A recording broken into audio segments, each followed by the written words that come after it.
আর একটা নায়িকা মাহি ন্যাংটা হয়ে সিনেমার নাচে ওই বোরকা কাউদ্দা ভরসাছে।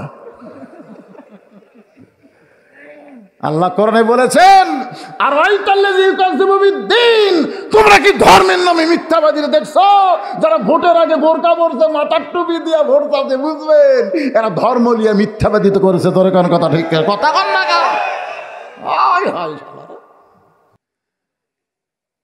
মহব্বত আর ইবাদত এই দুইটা আমাদের একটু বোঝা দরকার। হ্যাঁ, আল্লাহ রাসূল বলেছেন, কে বলেছেন? আমার সমস্ত উম্মতের ইবাদতের নেকি যদি এক পাল্লায় দেওয়া হয়, আর আবু বকরের গারে সুরের মহব্বতের নেকি যদি অন্য পাল্লায় দেওয়া হয়, সমস্ত উম্মতের ইবাদতের চাইতে আবু বকরের মহব্বতের ওজন বেশি হবে। সুবহানাল্লাহ বলেন না কেন? এটা কি আপনারা বিশ্বাস করেননি? বিশ্বাস করছেন? আপনার বলেন তো, গারে সুরের ভিতরে আবু বকর রাদিয়াল্লাহু কি জিকির করছে, নামাজ পড়ছে, কোরআন শরীফ পড়ছে, কি করছে? আল্লাহর নবী দুর্বল হয়ে আবু বকর রাদিয়াল্লাহুর উরাতকে যখন বালিশ বানিয়ে দিছে, নবী কিন্তু ঘুমায় গেছে, আবু বকর কিন্তু ঘুমায়নি। হঠাৎ আবু বকর রাদিয়াল্লাহু দেখতে পায় আল্লাহর নবী ওই গারে সুরের গরমে তার কপাল ঘামতেছে, ওই ঘামটা মুখ তার দানার মতন জ্বলতেছে। জোরে খান সুবহানাল্লাহ। নবীর কপালের ঘাম মুখ তার দানার মতন যখন জ্বলতেছে, আবু বকর রাদিয়াল্লাহু লোভ হচ্ছে, লোভ। ওই ঘামটা নিয়ে যদি আমার চেহারার মধ্যে মালিশ করতে পারতাম, কোনো আমলের বিনিময়ে নাজাত না পাইলেও নবীর ঘামের উসিলায় আল্লাহ আমাকে মাফ করে দিবে। জোরে খান সুবহানাল্লাহ। কি মহব্বত! কপাল থেকে ঘামটা নিয়ে যেই চেহারার মধ্যে মালিশ করছে, সঙ্গে সঙ্গে গোটা গারে সুর আলোকিত হয়ে গেছে। আবু বকর দেখতে পায় যে গারে সুরের এক কিনারায়, এক কোনায় একটা ছিদ্র। তার মনের মধ্যে চিন্তা হলো, যদি ছিদ্র দিয়ে কিছু বের হয়ে আল্লাহর নবীরে কামড় দেয়। গর্তের মধ্যে কয়জন? 2 জন। আর কামড় দেওয়ার চিন্তা করে কার? নিজের না নবীর? দেখছেন কি মহব্বত! নবীর দিকে খেয়াল করে নিজের অস্তিত্ব ভুলে গেছে, যে আমি আবু বকর যে আছি এটা খেয়ালই নেই। ইনাদেরকে বলা হয় আশেকে রাসূল। ইনারাই হচ্ছেন আশেকে রাসূল। আর আমাদের বাংলাদেশে কিছু আশেকে রাসূল বার আছে, আশেকে রাসূল।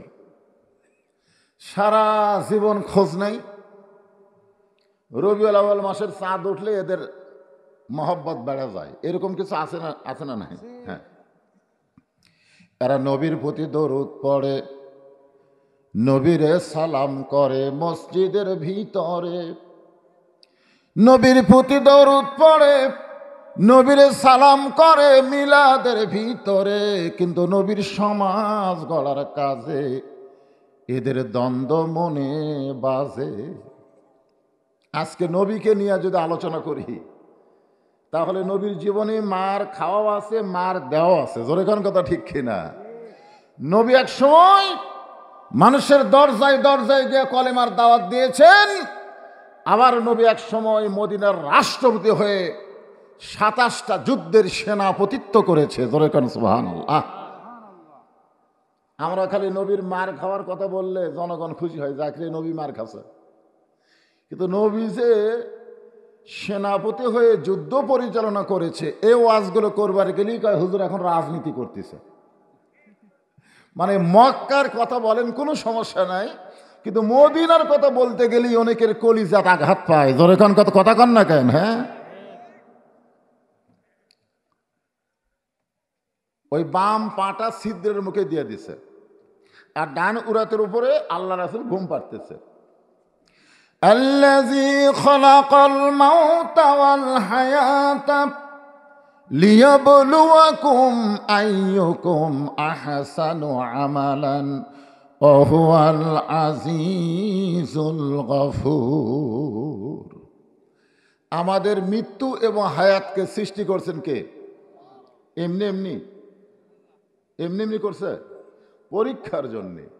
আল্লাহ বলেছেন তোমাদেরকে পরীক্ষা করা হবে।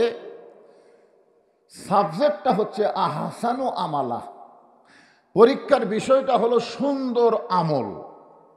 এই গারে সুরের মধ্যে আবু বকর রাদিয়াল্লাহু সুন্দর আমল কি? সুন্দর আমল নামাজ পড়া, জিকির করা। এদিকে যা হয়ে যায় হয়ে যাক, আমি নামাজ আছি ভাই, আমার ছেলে নামাজ পড়ে না, এতে আমার কোনো আপত্তি নাই।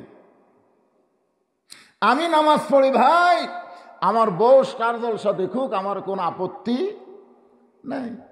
আমি নামাজ পড়ি ভাই, আমার মেয়ে বেপর্দা হয়ে রাস্তায় ঘুরুক, আমার কোনো আপত্তি। এটা কি ইসলাম? এটা ইসলাম? ইসলাম হচ্ছে যে নিজে জাহান্নামের আগুন থেকে বাঁচতে হবে, পরিবারের সকলকে নিয়ে। কো আনফুসাকুম ওয়া আহলিকুম নার। এখানে পরিবার মানে শুধু আমার বউ সন্তান না, গোটা রাষ্ট্র ব্যবস্থাকে বলা হয় পরিবার। ধরে কোন কথা ঠিক কিনা? আজকে আমরা নিজেরাই বাঁচতে চাই, আমাদের পাশের লোকের কি হচ্ছে এদিকে আমাদের খেয়াল নেই। এই যারা দাঁড়ায় আছেন আপনারা কি বসবেন না? সবাই বসেন, সবাই বসেন। প্রধান অতিথির আগমন। আজকের মাহফিলের যিনি সম্মানিত প্রধান অতিথি, তিনি মঞ্চে আসতেছেন। আমরা সাদর সম্ভাষণ জানায় তাকে শুভেচ্ছা জ্ঞাপন করছি। আমার কথা দেখে খেয়াল করেন, যেটা আমি শুরু করছি, উনি টেজে আসবেনি তো কি বুঝতেছেন? আবু বকর রাদিয়াল্লাহর এই সময় সুন্দর আমল হচ্ছে নিজের জীবনকে বেশি ভালোবাসা না রাসূলকে বেশি ভালোবাসা? কথা কয় না। আল্লাহ রাসূল বলেছেন, বুখারী শরীফের হাদিস, বুখারী শরীফ, লা ইউমিনু আহাদুকুম হাত্তা আকুনা আহাব্বা ইলাইহি মিন নাফসিহি। একটা হাদিস বলার সময় যদি মনোযোগ দিয়ে না শোনেন তাহলে সওয়াব হবে না পাপ হবে? আমার মাইকের সাউন্ডকে আপনার বুঝতে পারতেছেন না? বোঝা যাচ্ছে? তা হ্যাঁ হো করেন না কেন রে ভাই? এই ক্যামেরাওয়ালারা এই সাইড হোক, মাইকের সাউন্ড কি বোঝা যাচ্ছে? যাচ্ছে? তা আপনাকে রিপ্লে আসতেছে না। আমি যে কথাটা বলতেছি এ কথাটা তো আপনারা বুঝবার পারলে কি না তার একটা রিপ্লে আসবে না? তো আপনারা হোহা কিছুই করেন না। কি হোহা করতে ভয়? ভয়? দুইজন গল্প করে ফিস করে, একজন বলতেছে একটু জোরে গল্প কর, তাই দেওয়ালের কান আছে ভাই, জোরে গল্প করার পরিবেশ নাই। মানে এমন গল্প করতেছে যে গল্প জোরে বলার বলে পরিবেশ নাই। তা আমি যে কথা বলতেছি আপনার হাঁ হো করার কি পরিবেশ আছে? তো হাঁ করবেন। তাহলে এই মুহূর্তে আবু বকরের জন্য সুন্দর আমল হলো, ওই ছিদ্রের মুখে পাটা দিল। এমন সময় আল্লাহ তাআলা বিষাক্ত সাপকে বললেন পরীক্ষা করা হবে, আবু বকরের পায়ে কামড় মারো। আল্লাহর হুকুম, বিষাক্ত সাপ কামড় মারছে, সঙ্গে সঙ্গে বিষটা এসে করে যায়। আবু বকর রাদিয়াল্লাহু বলে, সাপরে তুই আমারে কামড় দিলি, পা টান দিব তা মনে করিস না, আমি মরে যাব কিন্তু আমার নবীরে ঘুম থেকে চেতন করব না। আমি মরে যাব কিন্তু নবীরে ঘুম থেকে। সাপ কয়, আল্লাহ কামড় তো মারলাম, ও তো পা টান দেয় না, আল্লাহকে আবার মার। কিতাবের মধ্যে আছে 5বার সাপটা কামড় মারছে, বিশ্বের যন্ত্রণায় গোটা দেহ থর থর করে কাঁপতেছে। অসতর্ক মুহূর্তে এক ফোঁটা চোখের পানি নবীর গালে পড়েছে। নবী আমার ঘুম থেকে চেতন পায় দেখা আবু বকর কাঁদতেছে। বাড়ির কথা মনে করে কান্দ, বিবি বাচ্চার কথা মনে করে কান্দ। আবু বকর বলে, রাসূলুল্লাহ মুখের কথা দিয়ে তো আপনাকে বিশ্বাস করাতে পারবো না, যদি আমার বুকটা ছেড়ে কলিজা বের করে দিতাম আপনি দেখতে পাইতেন আমার কলিজা জোড়া শুধু দুইটা নাম, আল্লাহ আর নবী ছাড়া অন্য কেউ না। তাহলে কেন কাঁদতেছ? বলে বিষাক্ত সাপ। কি জানো? বিষাক্ত সাপ আমার পায়ে কামড় দেয়। নবী কয়, আরে আমারে ঘুম থেকে চেতন করতে পারলা না?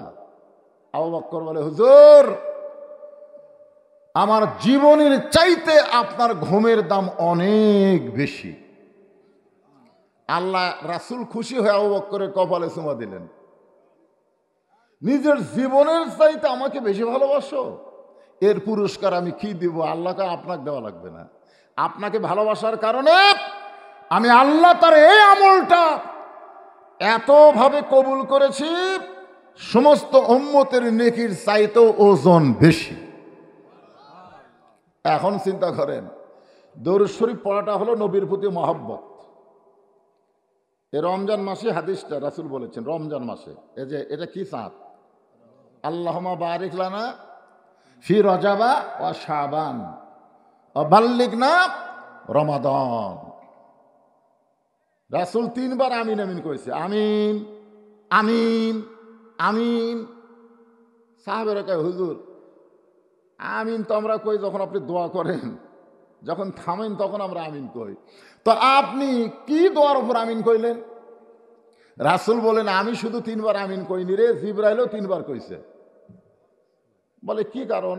বলে 3টা কারণ। তার মধ্যে 1 নম্বর কারণ হলো, নবীর নাম শোনার পরে যারা নবীর প্রতি দরুদ পড়বে না, আল্লাহ বলেছেন তারা ধ্বংস হয়ে যাক।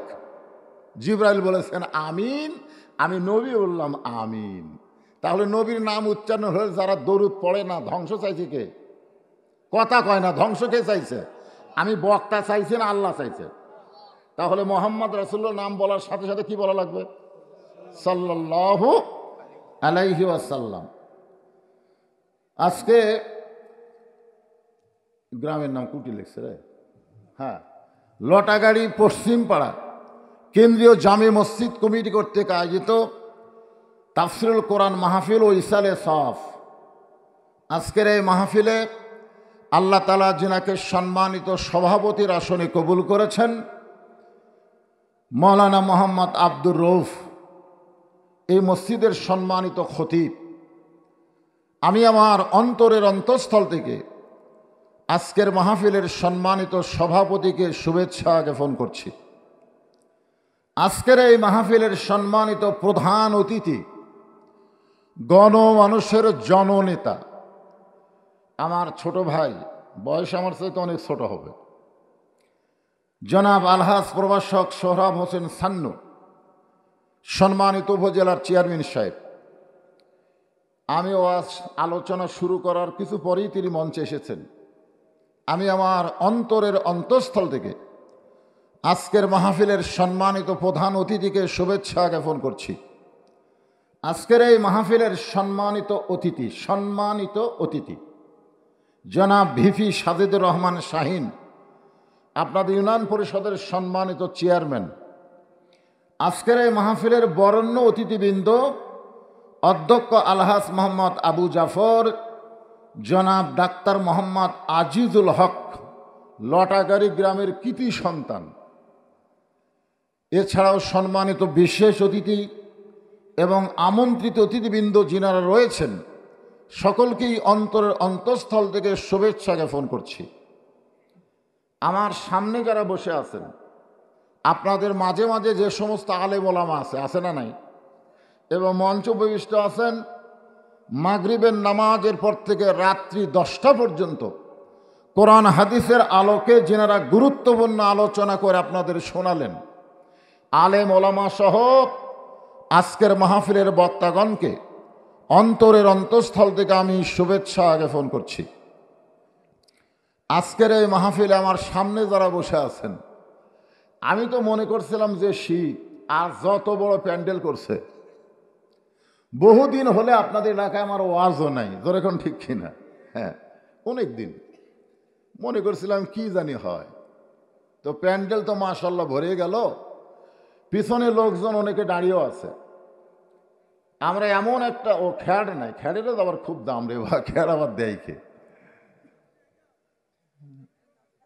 আগামী কোথায়? ফাঁকা তো নাই। আচ্ছা, যদি আপনাদের ফাঁকা ফুঁকা থাকে, শীতের রাত জমে বসলিলাম, ফাঁকা ফাঁকা থাকলে 2টা লস। 1 নম্বর লস হলো শীত লাগবে, আর 2 নম্বর লস হলো শয়তান আপনাদের ফাঁকের মধ্যে বসবে।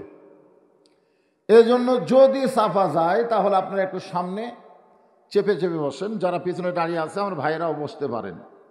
যারা বসে আছেন, দাঁড়িয়ে আছেন, সকলকে অন্তরের অন্তঃস্থল থেকে আমি শুভেচ্ছা জ্ঞাপন করছি। পর্দার অন্তরালে যে সমস্ত মা বোনেরা অধীর আগ্রহে বসে বসে আলোচনা শুনতেছেন, আমি তাদেরকেও শ্রদ্ধা জ্ঞাপন করে বহুদিন পর আপনাদের লটা গাড়ির মাহফিলে আমি জানতে চাচ্ছি আপনারা সকলে কেমন আছেন। আলহামদুলিল্লাহ রব্বিল আলামিন। যে আল্লাহ শারীরিক সুস্থতা দান করে মানসিক প্রশান্তি লাভের জন্য আজকের এই কোরআন কারিমের মাহফিলে কবুল করলেন, আমরা সে আল্লাহর উপরে খুশি না বেজার? তাহলে জবান করে সমস্বরে সকলে বলবো রব্বানা লাকাল হামদ হামদান কাসীরান তাইয়িবান মুবারাকান ফিহি। আমি আলোচনা শুরু এখনো করিনি, কেবল আপনাদের শুভেচ্ছা জানালাম। হ্যাঁ, তো এই মুহূর্তে আজকের মাহফিলের সম্মানিত প্রধান অতিথিকে আমি মাইক দিব। তিনি আপনাদের শুভেচ্ছা বিনিময়ের পরেই আমি এক টানা আলোচনায় যাব। খুব ভালো করছে, ঠিক না? এখনো শুরু করিনি, শুরু করলে একটু সমস্যা হতো। তো যাই হোক, উনি মঞ্চে এসেছেন, উনি আপনাদের সামনে শুভেচ্ছা বক্তব্য দেওয়ার পরেই আমি আবার আলোচনায় যাব ইনশাআল্লাহ। এই ফাঁকে আপনারা যারা দাঁড়িয়ে আছেন সবাই বসার চেষ্টা করেন, আর যারা বসে আছেন আপনি একটু সামনের দিকে জমে জমে বসেন। এই মুহূর্তে আমি একটু বলে দিই, এই মুহূর্তে আপনাদের সামনে অত্যন্ত গুরুত্বপূর্ণ আলোচনা নিয়ে আইছেন আজকের মাহফিলের সম্মানিত প্রধান অতিথি, সম্মানিত উপজেলার চেয়ারম্যান জনাব আলহাজ প্রভাষক সোহরাব হোসেন সান্নু ভাই। আমি তাকে আলোচনা করার জন্য অনুরোধ করতেছি।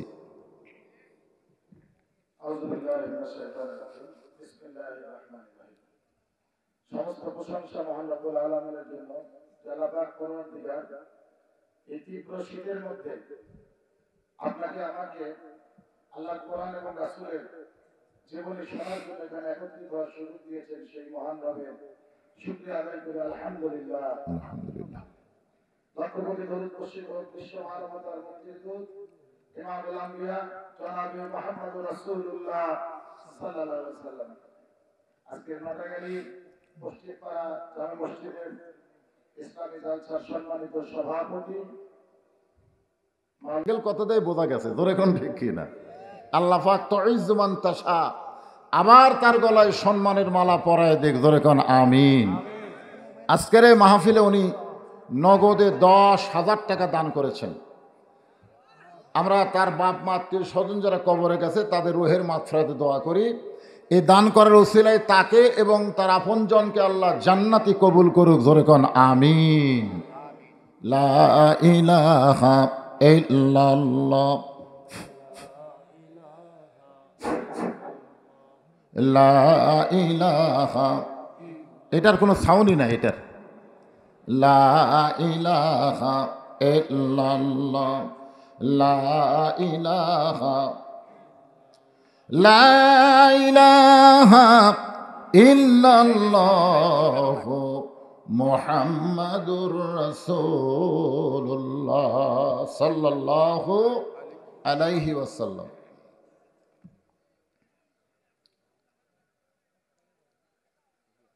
ওখানে কি হয়েছে? ওই জায়গা হলো কি?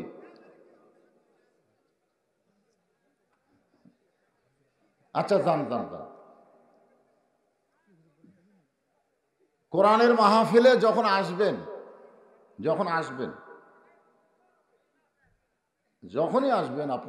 আসবেন মনে করবেন আপনি যখন রাত্রেবেলা কোনোদিন 9টায় ঘুমান আপনার 9টার সময়, আপনারা বলেন তো ঘুমের আগে কি করেন? পেশাব পায়খানা যা থাকে সেইটা নিয়ে ঘুমাবার যান, না সেইটা বেড়া থুয়ে যান? কেন যান? কারণ আপনারা জানেন যে ঘুমের দাম আছে। আচ্ছা, পরে দেখা দেন। ঘুমের দাম আছে, এই কারণেই আমি যেন আরামে ঘুমাতে পারি, আগে সব সেরা যাই। আপনারা বলেন তো ঘুমের দাম বেশি না আল্লাহর কোরআনের দাম বেশি? কারণ ঘুম মানুষের তেমন উপকার করতে না পারলেও আল্লাহর কোরআন বলেছেন, অনুনাজ্জিলু মিনাল কুরআনি মা হুয়া শিফাউ ওয়া রাহমাতুল লিল মুমিনিন। আল্লাহ কোরআনকে নাজিল করেছেন যাবতীয় রোগের ঔষধ হিসাবে। কোরআনের মহব্বতে পেশাব পায়খানা বাদ দিয়া জান্নাতের বাগানে যারা বসে থাকবে, আল্লাহর কোরআনের উসিলায় পেশাব পায়খানা জাতীয় যত ব্যারাম আছে আল্লাহ সব ভালো করে দিবে।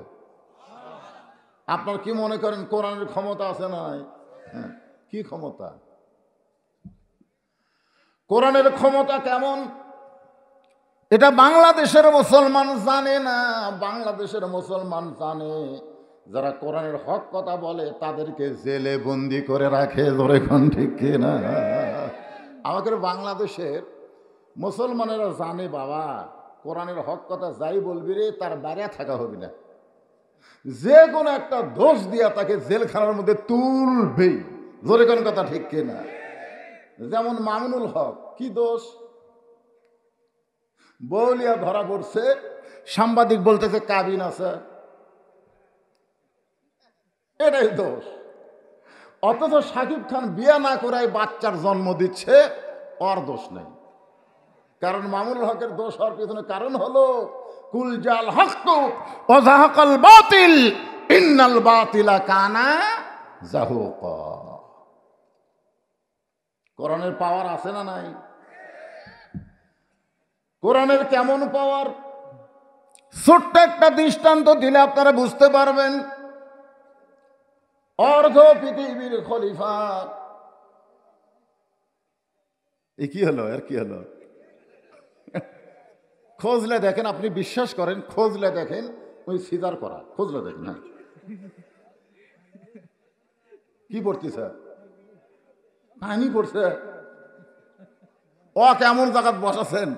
ও কোলের মধ্যে লেন, তো কোলের মধ্যে লেন। ওই কার সওয়াল? কোলে লেন।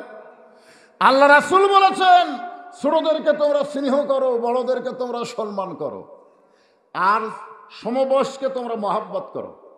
এখানে কয় কথা আছে? বড়দের কি করা লাগবে? সম্মান করা লাগবে। ছোটদের?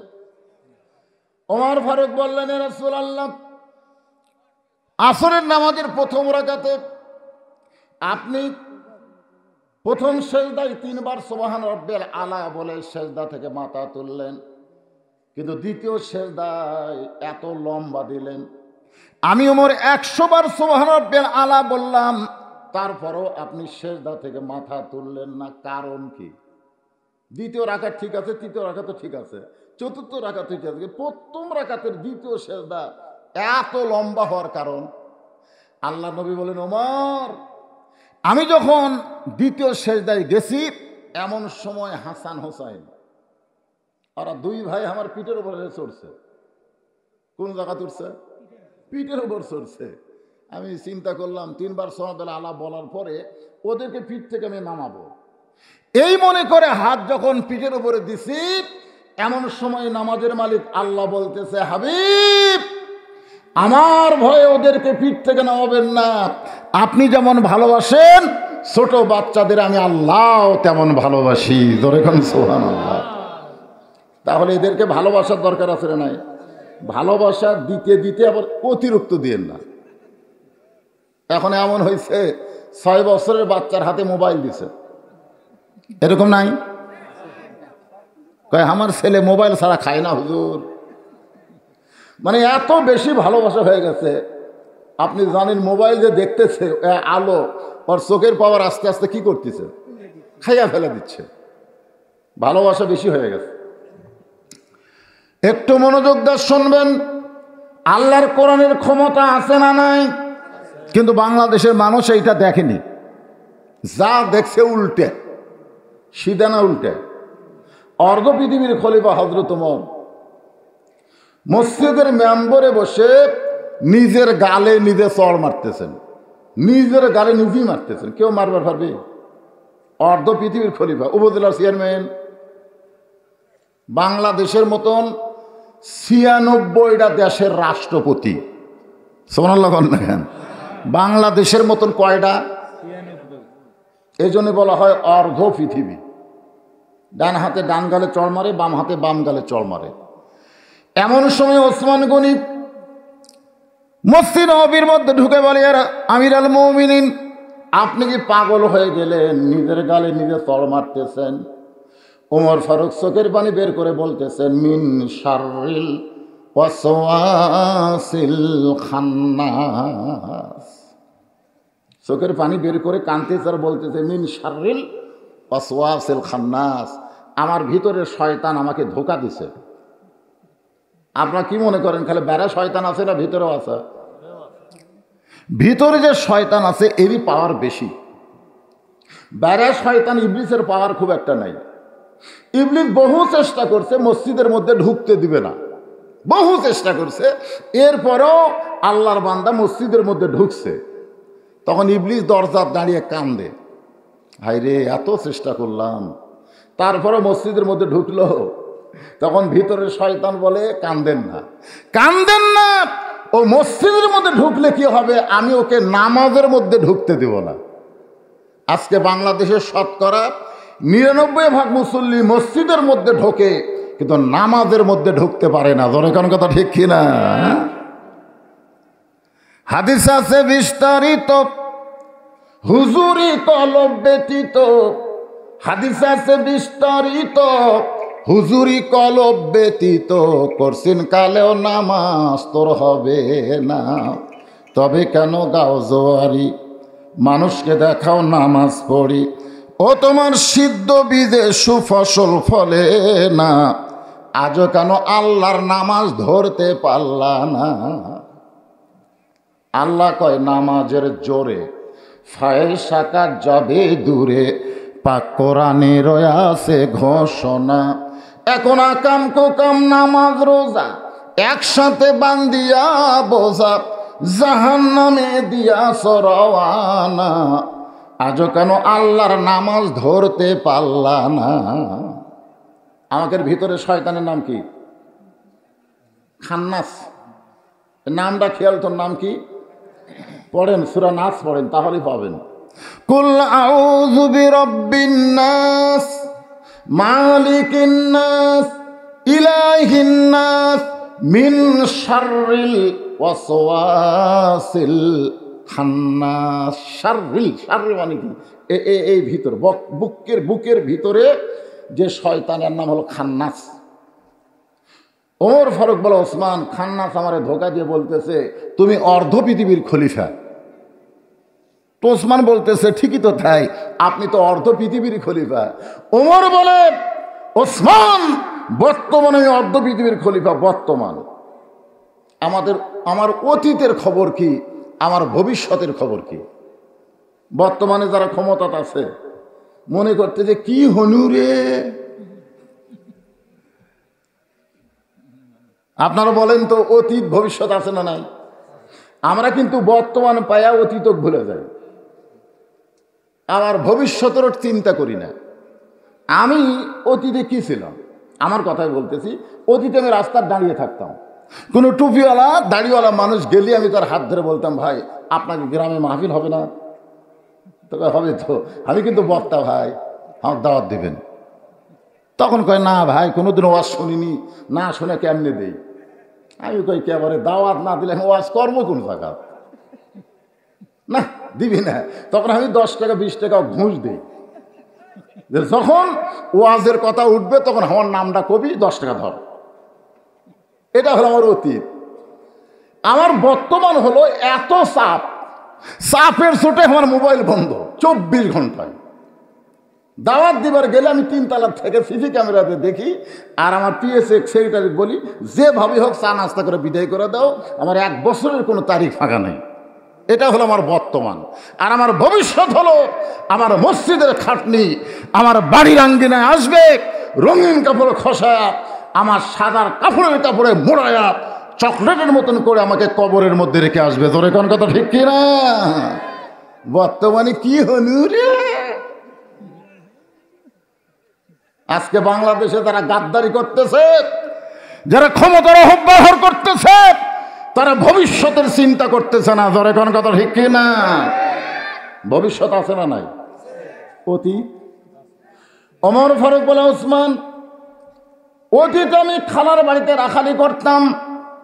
সন্ধ্যার সময় ছাগল নিয়ে যখন বাড়িতে আসতাম, খালা বলতো, ওমর, কয়টা ছাগল নিয়ে গেলি, কয়টা ফেরত আনলি?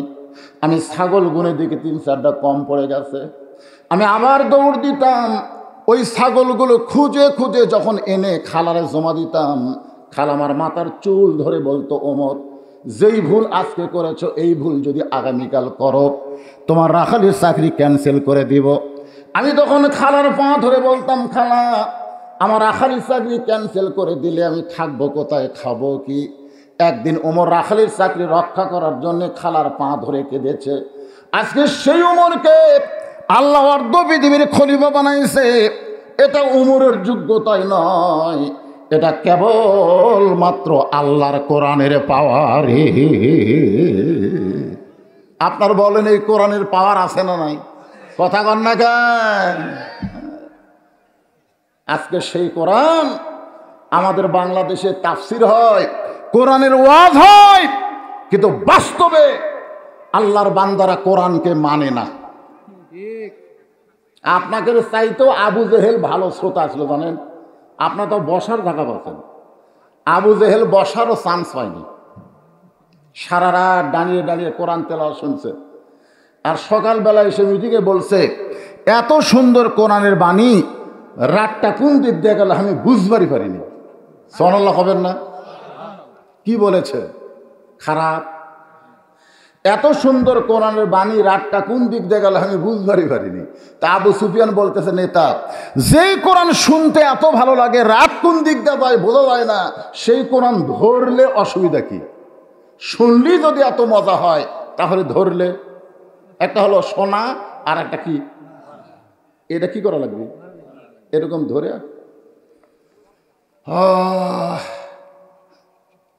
হাসতেছে। প্রাইমারি পড়িস তো, খোঁজটা দেখেন, ওই প্রাইমারিতে পড়ে, একদম বাগডম ঘোড়াডম সাথে ঢাক ঢোলক ঝাঁদর বাজে।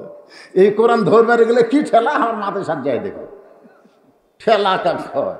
7 বছরের বাচ্চা পেশাব করে ঠান্ডা পানি নেয়, ঠান্ডা পানি দিয়ে অজু করে। জিজ্ঞাসা করা হয়, পেশাব করে পানি কেন নিলে, অজু কেন করলে? তখন কয়, হুজুর আপনি জানেন না আমরা কোরআন ধরি। এই কোরআন ধরবার গেলে আগে নিজে পবিত্র হওয়া লাগে। ধরে কোন কথা ঠিক কিনা? লা ইয়ামুসসুহু ইল্লাল মুতাহহারুন। ততক্ষণ পর্যন্ত কোরআন স্পর্শ করতে পারবা না যতক্ষণ তুমি পবিত্র না হবে। যেই কিতাব ধরবার গেলে পবিত্র হওয়া লাগে, সেই কিতাব যদি মানুষ গ্রহণ করে, সেই মানুষটা কেমন মানুষ হবে? কোরআনের মাহফিল আমাদের জানার অধিকার আছে না নাই? যখন আছে না নাই? হ্যাঁ, আবু জেহেল বলতেছে, আবু সুফিয়ান, তুমি যেই কথা বললা, এর উত্তর জোরে বলা যাবে না, এর উত্তর হলো হক কথা। উত্তর কি? আর হক কথা জোরে বলা যাবে না। তুই আমার কাছে আয়, কোরআন ধরলে সমস্যা কি, এইটা তোর কানে কানে বলি। দেখেন, আবু জেহেল হক কথা জোরে বলতে ভয় পাচ্ছে। বর্তমানেও বাংলাদেশে হক কথা জোরে বলতে ভয় লাগে। জোরে কোন কথা ঠিক কিনা? আজরাইল ধরার চিন্তা না করে পুলিশ ধরার চিন্তা করে। জোরে কোন কথা ঠিক কিনা? ধরা দুইটা, একটা হলো পুলিশ ধরা, একটা হলো আজরাইল ধরা। আপনারা কোন ধরার গুরুত্ব দেন? কথা কয় না। আজরাইল ধরার গুরুত্ব দিলে আলুর বাগুরের মধ্যে শুয়ে আছেন কে? ভোটের আগে কিছু নেতারা বাড়ি ঘর থাকেনি, আলুর বাগুরের মধ্যে বাঁশ আড়ার তলে। তো আজরাইল পুলিশের পোশাক পরে যায়, বলতে যে ভাই এত গোপনে লুকাছি, তারপরে তুই খবর কেমনে জানলি? তখন বলে, ভাই আমি তো পুলিশ না রে, আমি আজরাইল। কান্দিস কা? কয় ভাই রে, পুলিশ ধরার ভয়ে আজরাইল ধরবি, এটা আমাদের মনেই নাই রে।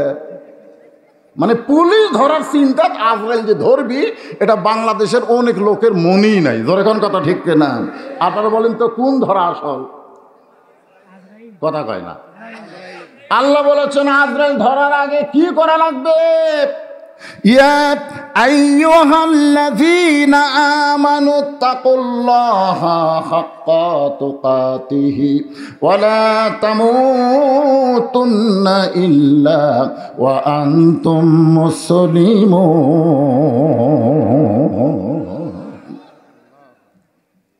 আল্লাহু আকবার সবাই বলবার ছেলে পারবি না, কারণ বাংলাদেশে বড় দুই দলে আল্লাহু আকবার নেই। বাংলাদেশের যতগুলো দল আছে তার মধ্যে দুটা বড় দল আছে না নাই?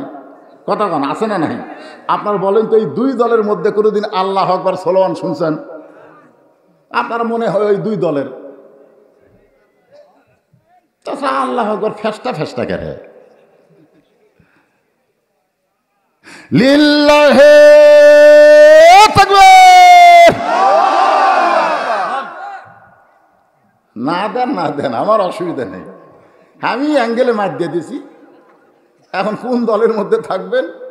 ইমাম গাজ্জালি বলেছেন, তোমরা যেই ইমামের পিছনে ইক্তেদা করো, ইক্তেদাই তো বিহাদান ইমাম বলে নামাজের নিয়ত বন্ধ। ওই ইমাম যেই দল করে, তুই মুসল্লি হয়ে যদি সেই দল না করো, তোমার নামাজ কোনোদিন আল্লাহর দরবারে কবুল হবে না। কারণ ইমাম করে আল্লাহর দল, আর তোমরা করবে শয়তানের দল, আর পিছনে যা বলবে ইক্তেদা বিহাদান ইমাম, এইটা সম্পূর্ণ গাঁজাখুরি। ধরে কোন কথা ঠিক না? কোরআনের মাহফিলে আসবেন আর শয়তানের দল করবেন, ইয়ার কি মারতেছেন? দল করতে হবে কার? আল্লাহ। হিজবুল্লাহ আর হিজবুস শয়তান, দলই হলো দুইটা, একটা হলো তকবীরের দল, একটা হলো তকবীর ছাড়া দল। কারণ তকবীর দিলে আল্লাহ খুশি হয়, শয়তান বেজার হয়। যত জোরে তকবীর দিবেন শয়তান তত জোরে দৌড়ায়। আল্লাহ রাসূল বললেন, তকবীর যদি খুব জোর গতিতে হয়, শয়তান দৌড়ানোর সময় ওর পিছন দিয়ে বাতাস বার হয়। জোরে কোন কি বার হয়? তাহলে সেই তকবীর দিতে আপনাকে আপত্তি আছে? গলা খাঁকারি জানতো দিকে মাথার থেকে মাফলা খোলেন, কান বান্ধেও আসছো না। কিসের কান বান্ধা লাগবে রে? দুই চার তকবীরে শরীর গরম হয়ে যাবে। জোরে কোন কথা ঠিক না? লিল্লাহি তাকবীর, লিল্লাহি তাকবীর। আল কোরআনের আলো ঘরে ঘরে আবু জেহেল করছে, সংসদেও করা যাবে না। আল কোরআনের আলো সব জায়গায় যাবে, মানে কোনো জায়গা বাদ থাকা যাবে না, ঠিক আছে? তার মধ্যে সংসদ আছে না নাই? তো আমরা সামান্য সংসদের মধ্যে নিয়ে যাবো, সব জায়গায় আল্লাহর কোরআনের আলো জ্বলন লাগবে। কোরআনের মাহফিলে আলো আছে না নাই? ঘর থেকে যখন আমি নিয়ে আসলো তখন কয়, হুজুর আলো না ধরলে যাওয়া যাবে না, চিকন রাস্তা। তার মানে বোঝা গেল যে রাস্তাতে আমার নিয়ে আসলো, সে রাস্তাকে অন্ধকার না আলো করছে। তার মানে বোঝা গেল সব জায়গাতে আলো। আমি যে বলবো আল কোরআনের আলো, আপনার বলুন সব জায়গায় জালো। আল কোরআনের আলো সব জায়গায় জালো। কোরআন হাদিস যেখানে, দুনিয়ার মুসলমান লিল্লাহি তাকবীর। মাশাআল্লাহ, আরো গরম হবে, কেবল শোনেন। আল্লাহর কোরআন কেমন পাওয়ারফুল একটা কিতাব, শুধু শুনলে হবে না, এটা আমাদেরকে জানা লাগবে। ধরে কোন ঠিক কি না? আবু জেহেল বলে, আবু সুফিয়ান তোর কানটা আমার কাছে দে, কোরআন ধরলে অসুবিধা কোন জায়গায়? আবু সুফিয়ান যখন আবু জেহেলের মুখের কাছে কান দেয়, এমন সময় আবু জেহেল ফিস ফিস করে বলতেছে, এই কোরআন যদি আমি গ্রহণ করি, এই কোরআন যদি আমি ধরি, তাহলে আমার মতন ভুয়া নেতৃত্ব দুনিয়াতে চলবে না, আসল নেতা হয়ে যাবে আব্দুল্লাহর এতিম পোলা। আমার নেতা তোমার নেতা। যারা বলবেন না, যারা বলতেছেন না, হাসর হবে তামার সানি, উম্মত বলবেন পানি পানি। সেই কঠিন দিনে নবী বিনে, সেই কঠিন দিনে নবী বিনে পানি দেওয়ার সাধ্য কারো নাই। যারা নেতা বলে পিছনে চামচাগিরি করতেছেন, ওই পানি দিবার পারবি? পারবি? হাউজে কাউসার কার হাতত থাকবে? ডবল বুশের হাতত?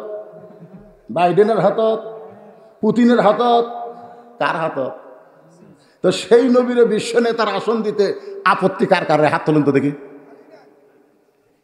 তো এই ফেস্তা মার্কা, মেম্বার মার্কা স্লোগান হলো কারা? আমার নেতা তোমার নেতা, এইবার বোঝা গেল যাই দেননি তার কপাল পোড়া, তার কপাল পোড়া। আমি ড্রেসিং টেবিলের আয়নার সামনে দাঁড়ায়া আমার কপাল এরকম হাত দেওয়া মুখের চুমা খায়। ওইটা আমার ছোট মেয়ে দেখছে, দেখে সর মা ওকে বলতেছে, মা আব্বু পাগলা হয়ে গেছে, নিজের কপালে হাত দেওয়া মুখের চুমা দেয়। আমার বউ কয় কে গো এইটা করো কেন? আমি বললাম আমার কপাল এত ভালো যে আল্লাহ ভাগ্য গুণে আমাকে বিশ্ব নবীর উম্মত হিসাবে কবুল করলো। ধরে কোন সুবহানাল্লাহ। যেই নবী লাইলাতুল মিরাজে জান্নাতের ভিতরে গিয়া আমাদের কথা বলে নাই। ফেরেশতা জিবরাইল বলে, রাসূলুল্লাহ যদি ইচ্ছা করেন আপনি জান্নাতে থাকতে পারেন, আল্লাহ আপনাকে বাইর করে দিবে না, কারণ আল্লাহ বলেছেন ফাদখুলুহা খালিদিন। কেউ যদি একবার জান্নাতে ঢোকে আল্লাহ তাকে চিরস্থায়ীভাবে জান্নাত দিয়ে দিবে। তখন নবী কইল, জিবরাইল আমার সাথে থেকে ইয়ার কি মারিস? এত রাগ করছে আল্লাহ নবী। দেখেন জিবরাইল কিন্তু নবীর পক্ষেই কথা কথা, তারপরে রাগ করে বলতেছে, জিবরাইল আল্লাহ যদি আমাকে বলতো জান্নাতে থাকার জন্য ঢোকেন, আমি জান্নাতে ঢুকতামই না। আল্লাহ আমাকে বলছে জান্নাত দেখার জন্য ঢোকেন। আমার উম্মতের জন্য আল্লাহ কেমন জান্নাত বানাইছে নিজের চোখে দেখার জন্য ঢুকলাম। আমি সেই দিন জান্নাতে থাকার জন্য ঢুকব যেদিন আমার সমস্ত উম্মতেরা জান্নাতি হবে। যেই নবী জান্নাতে গেলে আপনারা কাম আপনারা করেন, হুজুর কি করবে? মহিলা মানুষ আছে ওই সাইডে জায়গা আছে, মহিলা মানুষ করে ওই জায়গাতে সামনে মহিলা এসে গেলে এই মহিলাদের বসার ব্যবস্থা আছে, যাও বাবা মায়েরা যাও সেদিকে যাও। প্যান্ডেলের পশ্চিম সাইডে মায়েদের জন্য বসার ব্যবস্থা আছে মাশাআল্লাহ। অনেক মায়ের আবার সরাসরি আমার দেখেনি তো, মনে করে আজকে একটু দেখে যাই মালটা কি।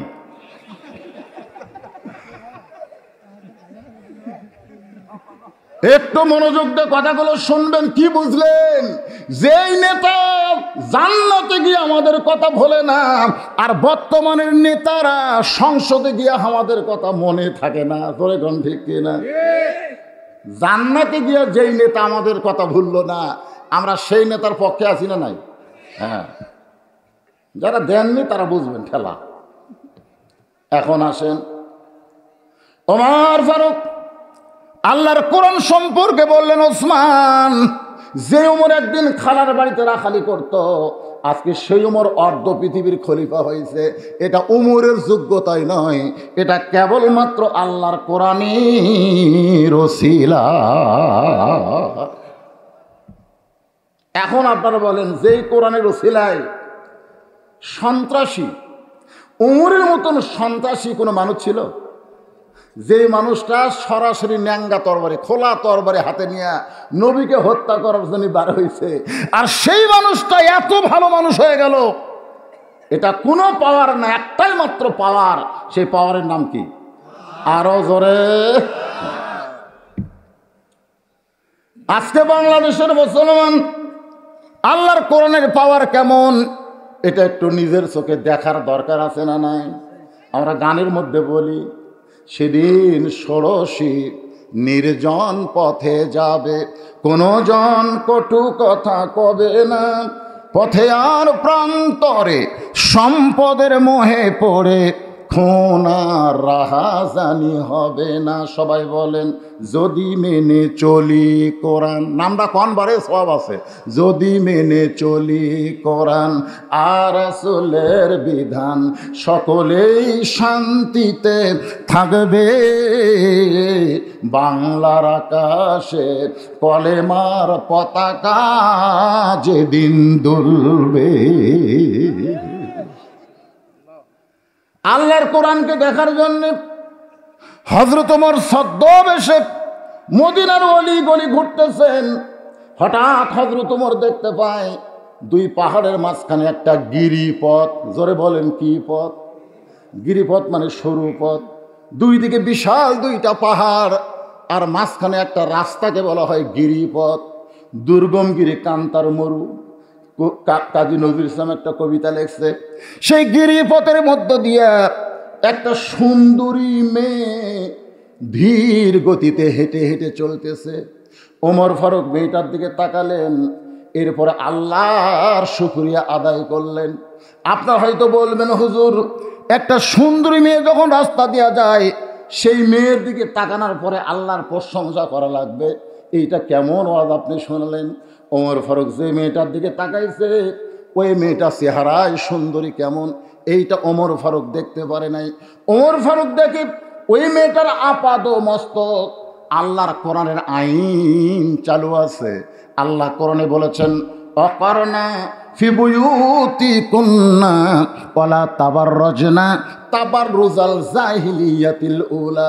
রে মেয়েরা, তোমরা জাহিলি যুগের মেয়েদের মতন সজ্জিত রাস্তায় বের হবে না, কারণ মুমিনা নারীর জন্য আল্লাহর কোরআন করছে ঘোষণা, তোমরা ঘরের ভিতরে থাকবা, ঘরের বাহির হবে না। যদি কোনো প্রয়োজনে তোমরা বের হবার চাও তাহলে আল্লাহর আইন পর্দা করে তোমরা বের হও। এ কথা কার? আরো ধরে গান। ওমর ফারুক দেখেন মেয়েটা আপাদ মস্তক আল্লাহর আইন পর্দা। ওমর ফারুক মেয়েটার নিকটে গিয়ে বললেন, মা এই নির্জন পথে তুমি একা একা চলতেছো, তোমার সামনেও কোনো মানুষ নাই, পিছনেও কোনো মানুষ নাই, তোমার অন্তরে কি কোনো ভয় ডর করতেছে না? মেয়েটা বলে, পথিক তুমি কি হযরত ওমরকে চিনো? জোরে কান সুবহানাল্লাহ। মেয়েটা কাকে বলতেছে? ওমর কি বলতেছে, পথিক তুমি কি হযরত ওমরকে চিনো? যদি ওমরকে চিনতা তাহলে এইরকম বেসাইদা কথা বলতা না। হযরত ওমর ক্ষমতার চেয়ার পাওয়ার সঙ্গে সঙ্গে আল্লাহর কোরআন দিয়া রাষ্ট্র চালায়। মানুষের আইন দিয়ে রাষ্ট্র চালান আর আল্লাহর কোরআন দিয়ে রাষ্ট্র চলা দুইটা কিন্তু এক না। ধরে কোন কথা ঠিক কি না? আল্লাহর কোরআন দিয়ে রাষ্ট্র চলার কারণে পৃথিবীর এক প্রান্ত থেকে আর একটা প্রান্তে একটা মহিলা যাবে, ওই মহিলার কলিজায় কেবল মাত্র আল্লাহ ছাড়া অন্য কারো ভয় থাকবে না। আর আমাদের বাংলাদেশে বড় মসজিদে যদি জুম্মার নামাজ পড়বার চান কিংবা যদি জোহরের নামাজ পড়বার চান, আপনার পায়ে যদি 2000 টাকার জুতা থাকে, আপনি আল্লাহর ভয়ে জুতা কি দরজা থবার পারবেন? কথা কয় না যে হাই বাংলাদেশে যে আইন চলতেছে ভাই রে, এই আইনে জুতা মসজিদের মধ্যে না নিয়ে যায় দরজা থুই, বার হয়ে দেখবেন পুরো জুতা ফুড়ে আছে, আপনির দান নাই। কি দরকার? জুতা হাতত নিয়েছি, ঢুকতেছি মসজিদের দরজা দিয়ে, আল্লাহ মাফতাহলি করতে হয়। এখন ভালো মানুষের মোশান নাই, জালেমদের জুলুম বাড়তেছে, খারাপ মানুষের মোশান বেশি। ধরে কোন কথা ঠিক কিনা? দই চুর বুকে থাবায়ার কয়, আমাকের ভয়ে সব ভালো জুতা মসজিদের মধ্যে ঢুকছে। কার ভয়ে? আল্লাহর ভয়ে। চোরের ভয় আল্লাহর ভয় একই সঙ্গে যদি রয় তার কোনোদিন নামাজ কবুল হবে না। কেবলমাত্র ভয় করতে হবে কার? চুরি করলে চোরের বিচারের আইন মনে হয় কোরআনে নাই। এখানে আছে না নাই? কোরআনের আইন দিয়ে একটা চোরকে বাংলাদেশে যদি শাস্তি দেওয়া হয় তাহলে 2000 টাকার জুতা না, সোনার টোপলাও যদি মসজিদের দরজায় রাখেন কোনোদিন আপনাকে টেনশন করা লাগবে। যখন চোর এরকম সোনার টোপলা দেখে তখন আল্লাহর কোরআন বলতেছে, কোন হাতে ধরতেছি? ওই হাত। ওই বাবা রে, হাত হারামো না রে। চুরি করলে চোরের হাত কাটো, এ আইন সরকারের না, এ আইন হলো আমার আল্লাহর। ধরে কথা কন না কেন? আজকে দেশের সব চুরি করে বিদেশে পাচার করতেছে। আলুর দাম 80 গেছে, কান্দিস গেলে আলু আলারা বছর তাও মারতেছে। তোর এখন ঠিক কিনা?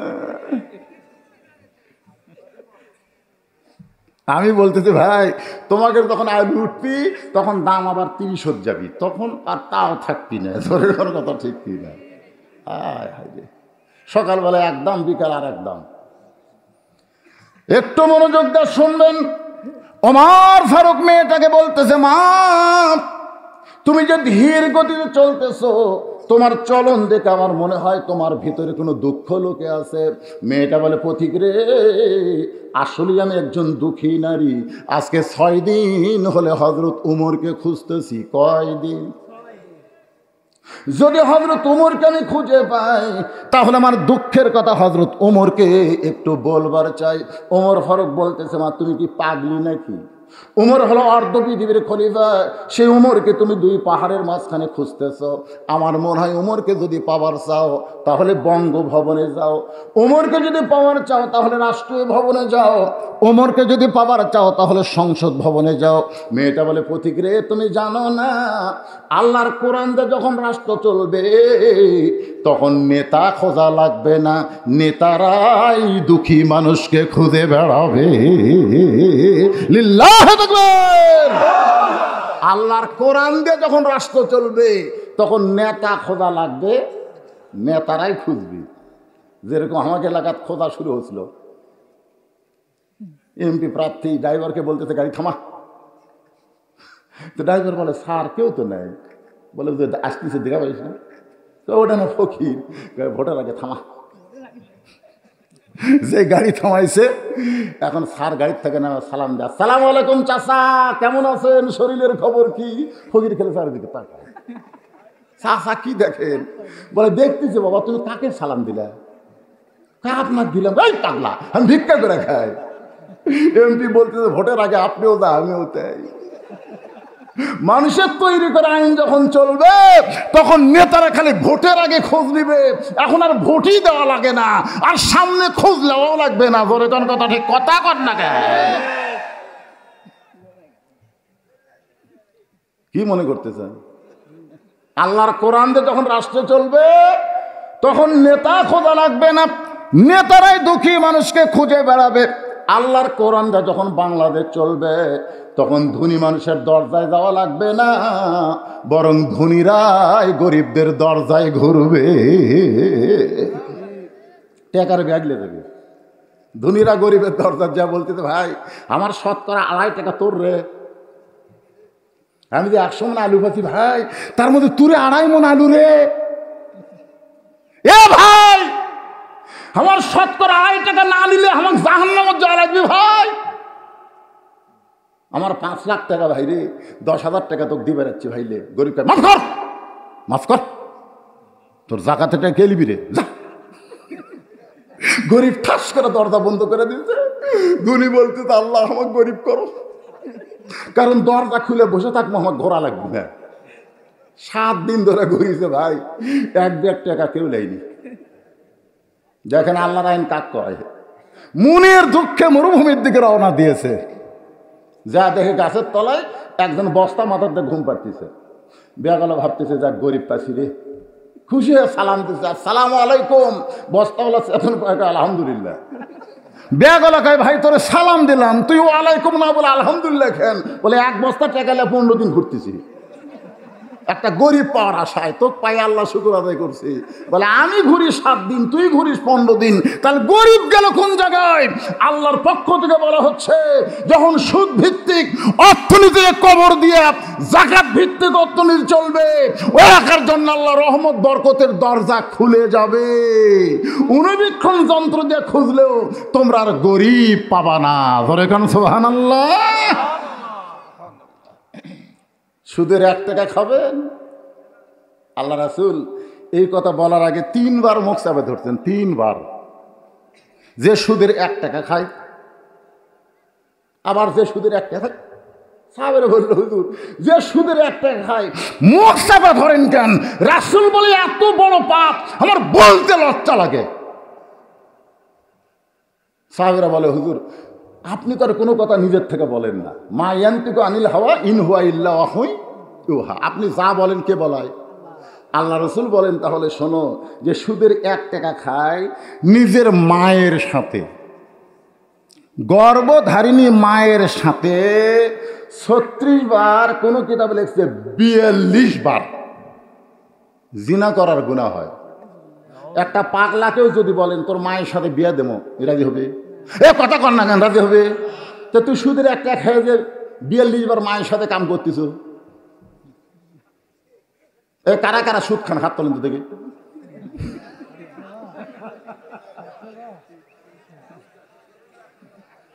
সুবহানাল্লাহ, সুদ মুক্ত একটা এলাকা পালাম বারে। বাংলাদেশের মধ্যে লটা গাড়ি হলো সুদ মুক্ত এলাকা, একজনও নাই। সুবহানাল্লাহ, সুবহানাল্লাহ। এ তোমরা সাইজ করে বাইরে কাটিং করে দিবে। বাংলাদেশের মধ্যে সুদ মুক্ত এলাকা ঘোষণা করা হলো লটা গাড়ি মাহফিলকে, ঠিক কিনা বলেন? একজনও নেই। আল্লাহর বান্দার একটু মনোযোগ দিয়ে শুনবেন। মেয়েটা বলে পথিক 6 দিন হলে খুঁজতেছি, আমার ইমান বলতে চায় আর 1-8 দিনের মধ্যেই হজরত উমরকে আমি পেয়ে যাব। আমাকে অতিথি ভবনে যাওয়া লাগবে না, রাষ্ট্র ভবনে যাওয়া লাগবে না, সংসদ ভবনে যাওয়া লাগবে না। আমার ইমান বলতেছে কয়দিন হলে খুঁজতেছে, এজরে কোন কয়দিন? আর 1-8 দিনের মধ্যেই পায়ে যাবো ইনশাআল্লাহ। আপনার বলেন তো, মেয়েটা কি হজরত উমরকে পাশে? সঙ্গে সঙ্গে হল উমর বলেন, মা তুমি যেই উমরকে খুঁজতেছো আমি হইলাম সেই উমর। মেয়েটা বলতেছে, তাহলে আপনি চোরের মতন। কার মতন? চোরের মতন একা একা ঘুরতেছেন, আপনার কোনো চামচে নাই। আপনি কি মনে করছেন বাংলাদেশের মতন প্রধানমন্ত্রী? বাংলাদেশের মতন 96টা দেশের প্রধানমন্ত্রী। সুবহানাল্লাহ। আপনার কি কোনো চামচা নাই? জোরে কন কি? এ কথা কন না কেন? চামচা। যেই নেতা যত বেশি মারা খায় দেখবেন ওর তত বেশি চামচা। জোরে কন কথা ঠিক কিনা? ভালো নেতার খারাপ নেতা এটা বলা লাগে না, এটা চলন দেখলেই বোঝা যায়। কথা কন না কেন ভাই? কথা কন না কেন রে? ওমর ফারুক চোখের পানি নিয়ে বলে, মা আমার পিছনে যে চামচা ঘুরবে, এই চামচা পালার পয়সা আমি কোথায় পাবো? চামচা পালতে গেলে যে টাকা লাগে, এই টাকাটা আমি পাবো কোথায়? অর্ধ পৃথিবীর খলিফা হযরত ওমর জুমার দিনে খুতবা দিচ্ছেন। এমন সময় মাঝখান থেকে একজন দাঁড়িয়ে বলতেছে, আমিরুল মুমিনিন আপনার খুতবা এখন আমরা শুনবো না। ওমর ফারুক বলে, কখন শুনবা? বলে, আগে যে জুব্বা পরে খুতবা দিচ্ছেন আমাদেরকে খাটো পাঞ্জাবি দিয়া, আর আপনি লম্বা জুব্বা পরে খুতবা দিবেন। এই জুব্বার কাহিনী আগে বলে তারপরে খুতবা দেন। উমরের চোখ দিয়ে দর দর করে পানি পড়তেছে। অর্ধ পৃথিবীর খলিফার গায়ের জুব্বার দিকে মুসল্লির নজর। উমরের চোখ দিয়ে দর দর করে যখন পানি পড়ে, এমন সময় 6 লক্ষ হাদিসের হাফেজ, 30 পারা কোরআনের হাফেজ, নাম হলো আব্দুল্লাহ ইবনে ওমর। তাহলে অর্ধ পৃথিবীর খলিফার সন্তান কি? কথা কয় না কেন? হাদিসের হাফেজ। আপনার কথা যদি না কোন তো আজ হবে কিসের হাফেজ? এই হাদিস 6 লক্ষ হাদিস, তার মানে কি বুঝতেছেন? হাদিসের হাফেজ কোরআনের। আর এখনকার প্রধানমন্ত্রীর বেটা কি? আল্লাহর আইন যদি বাংলাদেশে চালু হয়, প্রত্যেকটা নেতার আগে খায়রুকুম মান তাআল্লামাল কোরআন ওয়া আল্লামা, ওই শিক্ষাই হলো সবচাইতে দামি শিক্ষা। সেই শিক্ষার নাম কি?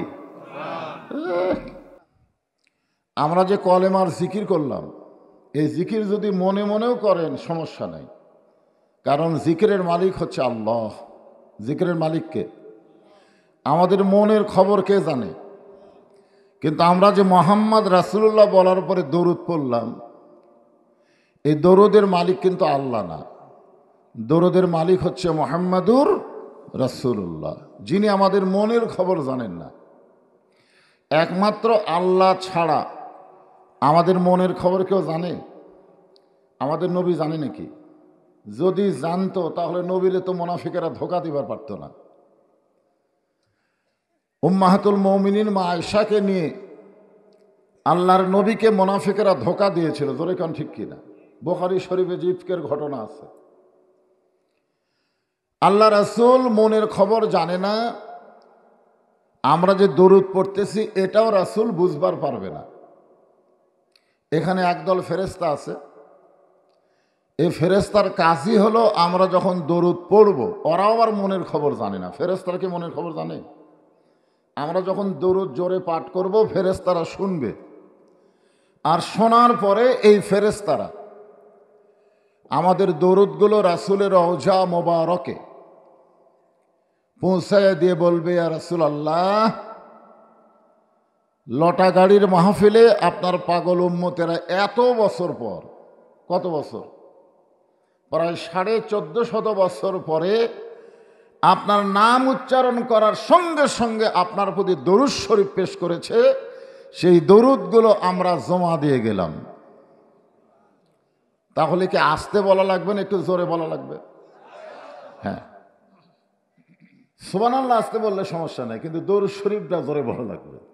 কারণ সুবহানাল্লাহর মালিককে, আলহামদুলিল্লাহর মালিককে, লা ইলাহা ইল্লাল্লাহর মালিককে, আর সাল্লাল্লাহু আলাইহি সাল্লামের, হ্যাঁ, এটার মালিক কিন্তু আল্লাহ না। এই দরুদ শরীফ পড়া কিন্তু ইবাদত না। এই দরুদ শরীফ পড়াটা কিন্তু ইবাদত নয়। ইবাদত শুধুমাত্র আল্লাহর জন্যে। আল্লাহ ছাড়া অন্য কারোর জন্য ইবাদত করা যাবে। এই জন্য সূরা ফাতিহার মধ্যে আমরা কি বলি? ইয়্যাকা না'বুদু ওয়া ইয়্যাকা নাস্তাইন। এর বাংলা অর্থ হলো কেবলমাত্র ইবাদত করি আপনার, আর কেবলমাত্র সাহায্য চাই কার কাছে? মানে আল্লাহ ছাড়া কারো ইবাদত করা যাবে না, আল্লাহ ছাড়া কারো কাছে সাহায্য কামনা করা যাবে, এটাই আমাদের ঈমান। যদি আল্লাহ ছাড়া অন্য কারো কাছে আপনারা হাত পাতান, পাতান নাকি বাবার দরবারে? দুই হাত তুলে বলতেছে মহাস্থানে, বাবা বড় বিপদে পড়ছি বাবা, তাহলে সে মুশরিক হয়ে গেল। আল্লাহ ছাড়া অন্য কারো কাছে হাত পাতানো যাবে, আল্লাহ ছাড়া কারো কাছে সাহায্য পাওয়া যাবে। নাসরুম মিনাল্লাহি ওয়া ফাতহুন কারীব ওয়াবাশশিরিল মুমিনিন। তো আমরা যে দরুদ শরীফ পড়লাম এটা কিন্তু ইবাদত না, এটা হলো মহাব্বত। এটা কি? আপনারা এখন বলেন তো, ইবাদতের দাম বেশি না মহব্বতের দাম বেশি? দেখছেন, বলার আগেই সাইড থেকে মানে দিচ্ছে মহব্বতের। আল্লাহুম্মা আমিন।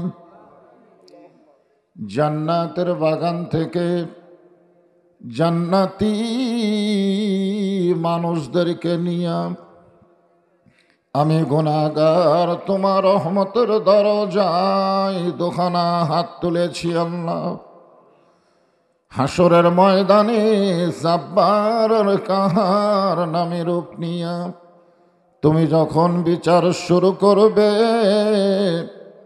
তোমার সামনে দাঁড়ায়া সমস্ত নবীরা নাফসি নাফসি বলে কাঁদতে থাকবে। এমন কঠিন অবস্থা হাসরে হবে, সেদিন সমস্ত নবী তার উম্মতকে ভুলে যাবে, শুধু বলবে আল্লাহ আমার কি হবে, আমার কি হবে। একমাত্র দরদি নবী শাফাতের কান্ডারি ইয়া রব্বি হাবলি উম্মতি বলে সেজদায় পড়ে যাবে। সেই কঠিন মুসিবতের সময় আজকের এই মাহফিলকে ওসিলা করে আমাদের সবাইকে রাসূলের উম্মতের কাতারে আল্লাহ কবুল করে নিও। সুবহান রাব্বিকা রাব্বিল ইজ্জাতি আম্মা ইয়াসিফুন ওয়া সালামুন আলাল মুরসালিন আলহামদুলিল্লাহি রাব্বিল আলামিন। লা ইলাহা ইল্লাল্লাহ। চাঁদ সূরজ আর গ্রহ তারা আল্লাহ নামের পাগল পারা। চাঁদ সূরজ আর গ্রহ তারা আল্লাহ নামের পাগল পারা, আমার আল্লাহ নামের এতই দয়া,